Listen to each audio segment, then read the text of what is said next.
নমস্কার প্রিয় দর্শকবৃন্দ। আজকের ভিডিওতে আমরা মেষ রাশির জাতক জাতিকাদের জন্য ফেব্রুয়ারি মাসের স্বাস্থ্য বিষয় নিয়ে বিশেষ আলোচনা করব। গ্রহ এবং নক্ষত্র কিভাবে আপনার শারীরিক এবং মানসিক স্বাস্থ্যের উপরে প্রভাব ফেলছে এবং এর সাথে সামঞ্জস্য রেখে কিভাবে নিজেকে রক্ষা করবেন তা বিশ্লেষণ করব। চলুন শুরু করা যাক এবং জেনে নেওয়া যাক এই মাসে আপনার জন্য কি বার্তা বহন করে।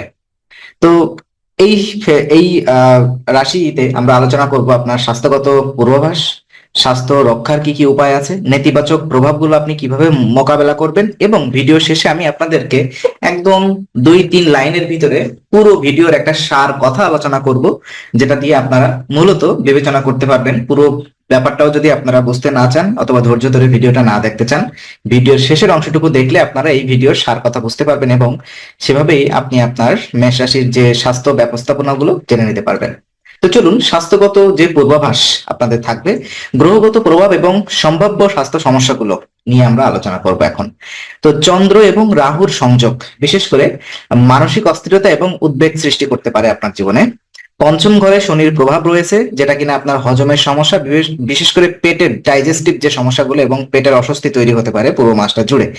দশম ঘরের বুধ সূর্যের যোগ, আপনার দশম ঘরে বুধ এবং সূর্যের যোগ রয়েছে, যেটা কিনা শারীরিক শরীর ঠিকঠাক বজায় রাখবে, তবে মানসিক চাপও আপনি একটু ফিল করবেন, মানসিকভাবে অস্থিরতা ফিল করবেন। উচ্চ রক্তচাপ অতিরিক্ত কর্মচাপের কারণে দেখা দিতে পারে, আপনার কর্মব্যস্ততা অনেক বেড়ে যেতে পারে, যার কারণে আপনার উচ্চ রক্তচাপ দেখা দিতে পারবে।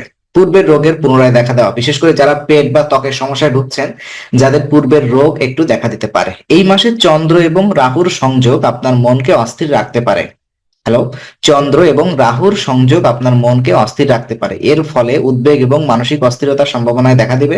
শনির প্রভাবে পঞ্চম ঘরে হজমের সমস্যা দেখা দিবে এবং পেটে ব্যথার সম্ভাবনাও বাড়তে পারে। যদিও দশম ঘরে বুধ এবং সূর্যের যোগ আপনার শারীরিক শক্তি বজায় রাখতে সাহায্য করবে, তবুও কর্মচাপ আপনার মানসিকভাবে ক্লান্ত বোধ করবে। গ্রহের প্রভাব কমিয়ে স্বাস্থ্য রক্ষা করার কার্যকর কি কি পরামর্শ হতে পারে আপনার?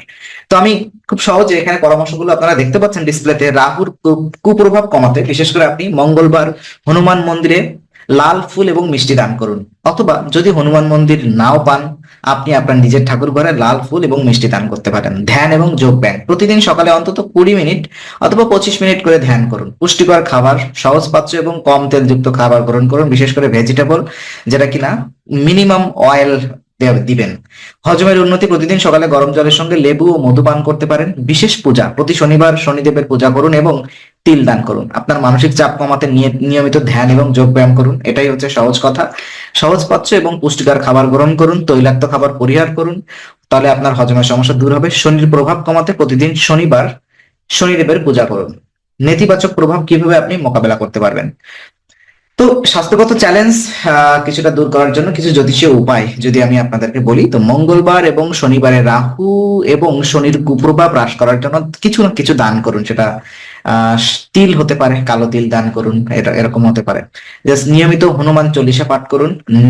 শারীরিক ডিটক্স করতে সপ্তাহে একবার গরম জলে স্নান করুন। শরীরকে ডিটক্স করতে সপ্তাহে একবার গরম জলে স্নান করার কথা বলা হচ্ছে, এবং প্রতিদিন সকালে খালি পেটে গরম জল, সেখানে আদা অথবা মধু এবং জিরা জল আপনি খেতে পারেন। পূর্ণিমার দিন দুধ এবং চিনি দিয়ে পূজা করুন। তো এখানে ব্যাপারটা এরকমই, গ্রহের নেতিবাচক প্রভাব কমানোর জন্য নিয়মিত হনুমান চল্লিশা পাঠ করতে পারেন। এছাড়া রাহুর কুপ্রভাব কমাতে মঙ্গলবার লাল কাপড়ে মসুর ডাল দান করুন। হ্যালো, আবারও বলি, মঙ্গলবারে লাল কাপড়ে মসুরের ডাল দান করুন। শরীর ডিটক্স করতে সপ্তাহে একবার গরম জলে স্নান করুন।